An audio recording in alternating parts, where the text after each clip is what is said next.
గట్ట చిన్నారెడ్డి గారికి ప్రణాళికా సంఘం ఉపాధ్యక్షులుగా నియమించబడినందుకు వారికి మొట్టమొదటిగా మనం పట్టణ పార్టీ తరఫున వారికి శుభాకాంక్షలు అందజేస్తున్నాం. దానిలో భాగంగా చోటు చేస్తున్న రాజకీయ పరిణామాల గురించి మేము సవివరంగా మీ బుద్ధితో మేము షేర్ చేసుకోవడానికి మేము ఈ యొక్క సమావేశం ఏర్పాటు చేస్తున్నాము. ముఖ్యంగా మన జిల్లా చిన్నారెడ్డి గారు ప్రణాళిక సంఘం వైస్ చైర్మన్ అయిన తర్వాత ఆయన రాజకీయంగా ఒక వర్గాన్ని ఏర్పాటు చేసుకుంటూ వనపర్తి నియోజకవర్గంలో ఉన్నది కాంగ్రెస్ ఎమ్మెల్యే అని మర్చిపోతున్నాడు. ఉన్నది కాంగ్రెస్ గవర్నమెంట్ ఉన్నది అనేది అది ఒకటి మర్చిపోతున్నాడు. అది విసిపెట్టి వనపర్తిలో ఈ యొక్క రాజకీయ కక్షపూరితంగా ముందుకు పోతూ ఉన్నాడు. ఇది మంచిది కాదు. ఒక నాయకులకు మీకు మంచిగా ఉంటుందో కానీ మేము ఎండనగా వాననగా గత 10 సంవత్సరాల నుంచి అని 15 సంవత్సరాల నుంచి పార్టీ కొరకు కష్టపడుతున్నాం. అందరం ఒకరికొకరు తోడై అందరం ఒకరికొకరు అనుకుంటూ అందరం ప్రతి ఒక్కరు పార్టీ కొరకు పార్టీ అభివృద్ధి కొరకు పార్టీని ఎక్కడ ఇచ్చుకొని ఇచ్చినాం కాకుండా అది కాకుండా పార్టీని మేము కష్టకాలంలో అందరం కలిసి ఒకరికొకరు ఒక ఎలక్షన్ ఓడిన తర్వాత ఏ రోజు కూడా మన పార్టీ కార్యక్రమంలో దూరంగా ఉన్నారు. అప్పుడు కూడా మేము అందరం కలిసి ఉన్న లోకల్గా ఎవరున్నారో అందరం కలిసి మేము పార్టీ కోసం అందరం కష్టపడ్డాం. అందరం కష్టపడి కానీ ఈ రోజు చూసుకుంటే ఏమవుతుందంటే కేవలం నీకు బీఆర్ఎస్ పార్టీ వాళ్ళే మీరు మీ నాయకులు అనుకుంటారు, మీ కార్యకర్తలు ఉంటారు. ఇది మంచి పద్ధతి కాదు. ఎందుకంటే కాంగ్రెస్ పార్టీ నమ్ముకొని అందరం ఉన్నాం. ఇక్కడ అందరికి కాంగ్రెస్ కార్యకర్తలకు అందరికీ సమాధానం చేయాలి. ఖచ్చితంగా ఇది ఒక ఒంటెత్తు పొగలు బంద్ చేయండి. ఇది ఒక రాజకీయ పక్షదానికి చేపద్దండి. ఒక కేవలం మేఘారెడ్డి గారు ఎమ్మెల్యేగా గెలిచారు కాంగ్రెస్ పార్టీ నుంచి. దాంతో కాంగ్రెస్ పార్టీ ప్రభుత్వం ఏర్పడింది మన రేవంత్ రెడ్డి గారి నాయకత్వం.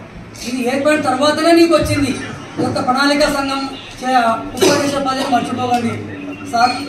ఎందుకంటే కాంగ్రెస్ గవర్నమెంట్ ఉన్నందుకే మీకు ఇది వచ్చింది. కాబట్టి మీరు ఈ యొక్క కక్షపూరితమైన ఒక ఒంటెత్తు ప్రోగ్రాం అంతా పోవద్దండి. మీరు ఒక క్రమశిక్షణ కమిటీ చైర్మన్గా ఉన్నారు. మీరే వనపర్తి నియోజకవర్గంలో ఒక పెద్ద మనిషిగా బాధ్యత వహించి అందరినీ ఒక దగ్గర తీసుకొచ్చి పనిచేసి పోయి మీరే దాన్ని తప్పుదో పట్టిస్తూ గ్రూపిజం చేసుకుంటూ వేరే బీఆర్ఎస్ మొన్నటి వరకు బీఆర్ఎస్ పనిచేస్తూ ఉన్న వాళ్ళని తీసుకొచ్చి నువ్వు పార్టీలో ఎవరికి చెప్పకుండా స్థానిక ఎమ్మెల్యేగా ఉన్నారు ఎవరికి చెప్పకుండా నీ అంతా మీద ఒంటెత్తుకోగా అందరి బీఆర్ఎస్లో కాదు అందరు చేసుకుంటూ పోతారు. ఇది సరైన పంతా కాదు. ఆలోచించండి మీరు. ముఖ్యంగా గతంలో ఎన్నో పార్టీలో ఎన్నో పదవులు అనుభవించి పార్టీని ఏకాకిగా చేసి పార్టీ అష్టకష్టాల్లో ఉన్నప్పుడు చిన్నారెడ్డి సార్ను ఒంటరిగా వదిలిపెట్టి గత పాలకులు టీఆర్ఎస్ పాలనలో ఉన్న నిరంజన్ రెడ్డి మాయమాటలకు నమ్మి కాంగ్రెస్ పార్టీని ఒంటరిగా చేసిపోయిన నాయకులు పార్టీ పదవులు అనుభవించి తర్వాత అధికార పదవులు అనుభవించి ఎంపీపీలు ఎంపీటీసీలు అందరూ అనుభవించి పార్టీని ఏకాకిగా చేసి పార్టీని విస్మరించి బతుకుతున్న వాళ్ళు ఈరోజు మళ్ళీ చిన్నారెడ్డి గారికి అధికారం రాగానే ఒకరి మీద ఒకరు పడి అక్కసుపడి నేను అనుకుంటా అవతల ఉన్న వాళ్ళంతా ఈరోజు ఎందుకు ఏ విధంగా వస్తున్నారు. ఒక విషయం మేఘారెడ్డి గారు డిసెంబర్ 30 తారీఖు నాడు ఒకటే చెప్తున్నారు. 30 తారీఖు వరకు పార్టీకి ఎవరైతే పనిచేశారో వారినే ఈ పార్టీలో కొనసాగించడం జరుగుతుంది. పార్టీకి నష్టం చేసి పార్టీని ఓడగొట్టడానికి చూసిన టీఆర్ఎస్ శ్రేణులను ఎవరిని కూడా మన పార్టీలోకి చేర్చుకోవడానికి వీలు లేదని రాజీవ్ గాంధీ సాక్షిగా చెప్పడం జరిగింది. నిన్నటి దినంలా కొంతమంది గోపాల్పేట మండలం నుంచి తర్వాత పేరు మండలం నుంచి తర్వాత పెద్దబందడి మండలం నుంచి చిన్నారెడ్డి గారిని కలవడం జరిగింది. ఆ కోణంలో కొంతమందికి నిన్న కండవలుగా మన ప్రణాళిక సంఘం ఉపాధ్యక్షుడు గారు కండవలుగా కలవడం జరిగింది. అసలు పార్టీ ఎక్కడ పోతుంది? ఇన్ని రోజులు పార్టీని మోసి పార్టీ జెండాను మోసిన కార్యకర్తల పరిస్థితి ఈరోజు ఏం కావాలి? ఇన్ని రోజులు అవతల పార్టీ పదవులు అనుభవించి కాంగ్రెస్ పార్టీలో ఉన్న నాయకుల మీద కక్షలు కట్టి పోలీసులతో లాఠీల చార్జీలు చేయించి లాఠీ దెబ్బలు గురైనమ్మా ఈ రోజున కాంగ్రెస్ పార్టీ కార్యకర్తల పరిస్థితి ఏం కావాలా? మీరు ఈ రోజు ఏముందని వాళ్ళని పార్టీలో జాయిన్ చేసుకుంటున్నారు? ఈ రోజు ఏ రకంగా మీరు వాళ్ళను ఆహ్వానిస్తున్నారో మాకు ఏమాత్రం అర్థం కాలేదు. ఇదే గోపాల్పేట మండలం తాడుపర్తిలో తెల్లవారి ఎలక్షన్ల రంగా మా గణేష్ గౌడ్ అన్న కొడుకును చంద్రయ్య ఇష్టం వచ్చినట్టు కొట్టి రాత్రి తెల్లవారు నిద్ర లేకుండా నానా రభస చేసి అటువంటి వ్యక్తిని ఈ రోజు ఏ విధంగా ఆహ్వానిస్తున్నారో మాకేమీ అర్థం కావట్లేదు సార్. దయచేసి పార్టీ పార్టీ సిద్ధాంతాలకు పార్టీకి అనుకూలంగా పనిచేయడమే మేము నేర్చుకున్న విద్య నీతోన. గతంలో చిన్నారెడ్డి గారు ఏదైతే టీఆర్ఎస్ పార్టీని వ్యతిరేకించి ఎలక్షన్ల ముందు కాంగ్రెస్ పార్టీలో చేరారో వాళ్ళని సాధారణంగా ఆహ్వానించడం, వాళ్ళతో కాంగ్రెస్ పార్టీకి పనిచేసారు. అదేవిధంగా కాంగ్రెస్ కార్యకర్తలు కష్టపడి పనిచేసి జయగారెడ్డి గారిని గెలిపేయడం జరిగింది. ఈ క్రమంలో మీరు ప్రణాళిక సంఘం ఉపాధ్యక్షుడు అయిన తర్వాత మీరు వనపర్తి అభివృద్ధిలో భాగం పంచుకుంటారనుకున్నామే తప్ప బీఆర్ఎస్ పార్టీలో భాగం పంచుకునే పరిస్థితి మీరు ఏర్పడారు. మిమ్మల్ని గతంలో ఇదే ప్రణాళిక సంఘం ఉపాధ్యక్షుడిగా ఉన్నప్పుడు టీఆర్ఎస్ పార్టీ నాయకుడు మాజీ మంత్రి గారు మిమ్మల్ని ఏమన్నారో ఒకసారి గుర్తు తెచ్చుకోగలుగుతారా? మీరు 29 కిలోల బంగారు కొన్నాడని ఆ రోజు మీరు ఆనాటి ప్రణాళిక సంఘం ఉపాధ్యక్షుడి పైన మీరు పెడితే ఒక మాట అంటే ఆయన మీరు అవినీతిని బయట పెడితే ఏ విధంగా మాట్లాడడం మీరు మర్చారా?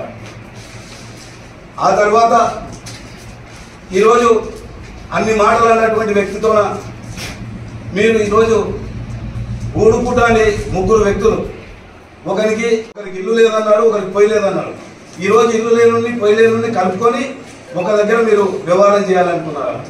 అంటే ఒక కొత్తవాడు వచ్చి ప్రజా సమస్య ప్రజలపైన ఎన్నుకోబడినటువంటి వ్యక్తి వచ్చి ఇలా మేఘారెడ్డి గారు ప్రజలందరూ ఎన్నుకోబడినటువంటి వ్యక్తిని ఈరోజు మీ ముగ్గురు కలిసి మీ ముగ్గురు ఏకమై మేఘారెడ్డి పైన దాడి చేయడానికి ప్రయత్నం చేస్తున్నారు.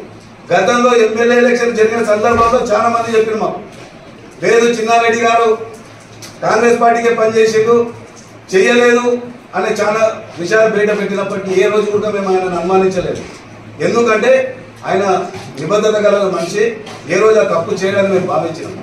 ఈ క్రమంలో ఎలక్షన్ తర్వాత ఈరోజు ఇవన్నీ పరిణామాలు చూసుకుంటుంటే ప్రణాళిక సంఘం ఉపాధ్యక్షుడు వచ్చిన తర్వాత చూసుకుంటుంటే మిమ్మల్ని తిట్టినని మాటలు తిట్టినటువంటి వ్యక్తి మీరు గతంలో ఆయనకు మంత్రి పదవి వస్తే శుభాకాంక్షలు చెప్పలేదు. అటువంటి వ్యక్తి ఈరోజు ప్రణాళిక సంఘం ఉపాధ్యక్షుడు వచ్చిన తర్వాత మీకు శుభాకాంక్షలు చెప్పారంటే మీరు ఏ స్థితికి మీరు వెళ్తున్నారు? గతంలో మనం చిన్నగా ఉన్నప్పుడు ఊసరివిల్లులను చూస్తుంటే ఇప్పుడు ఊసరివిల్లులు కనిపిస్తలేవు, కానీ రాజకీయ నాయకులే ఊసరివిల్లులు అయ్యిందని నేను కాదు చెప్పేది, ప్రజలు అనుకుంటున్నారు. కాబట్టి చిన్నన్న గారు దయచేసి మీరు ఒకటే విజ్ఞప్తి చేస్తున్నా, మీకు రాష్ట్రంలో కానీ కేంద్రంలో కానీ మంచి పేరు ఉంది. మిమ్మల్ని గతంలో టీఆర్ఎస్ పార్టీ నాయకులు ఎంత ఘోరంగా తిట్టినరో ఆ నాయకులను ఈరోజు కండ కప్పుతుంటే మా కళ్ళల్లో నీళ్లు జరుగుతున్నాయి. ఎందుకంటే సరే మేము నిన్ను వ్యతిరేకించినాం. ఎందుకు వ్యతిరేకించినామంటే సీనియర్లను నీకు ఎన్ని సంవత్సరాల నుంచి పనిచేసినా నీవే ఈ తరుణి ఫంక్షన్ హాల్లో ఒకటే మాట అన్నావు, నాకు సీనియర్లు వద్దు కొత్తలతో పని చేయించుకుంటామని అన్నందుకే మేము నిన్ను వ్యతిరేకించినాం. అంతేగాని నిన్ను మేము భుజాల మీద మోసినాము. ఎన్నిసార్లు నీకు ఒక్క పైసా భారం రాకుండా కూడా పనిచేసినాం. కానీ నీవే మమ్మల్ని అట్టు చేసినందుకే మేము నిన్ను వ్యతిరేకించినాం. కానీ ఈరోజు మేము కాదు, వనపర్తి నియోజకవర్గ ప్రజలు మొత్తం చిన్నారెడ్డి ఉంటే గెలవాడు, చిన్నారెడ్డి ఉంటే గెలవాడు అని ప్రతి ఒక్క పౌరుడు ప్రతి ఒక్క ఓటర్ అన్నందుకే కాంగ్రెస్ పార్టీ అభిమానం అన్నందుకు కొత్త వ్యక్తి రావాలంటే కొత్త వ్యక్తి వచ్చిండు, మేఘారెడ్డి అనే వ్యక్తి వచ్చిండు, గెలిచిండు. వారు గెలిచిర్రు, వారికి అనుభవం ఉంది, కొంత గొప్ప రాజకీయం ఉంది. నీకు అపర చాణిక్యుడు రాజకీయంలో నీకు ఒక పదవి వచ్చింది. ఈ నియోజకవర్గంలో శాశ్వతమైన పనులు చేయండి, కానీ కార్యకర్తల మధ్య అలజడులు పెట్టి వర్గాలను పోషించి ఈరోజు 10 సంవత్సరాలు కాంగ్రెస్ కార్యకర్తలు అధికారం లేక టీఆర్ఎస్ నాయకులు పెట్టించిన కేసుల్లో ఎన్నో ఇబ్బందులకు గురై అట్లే పార్టీని పట్టుకొని ఉన్నారు.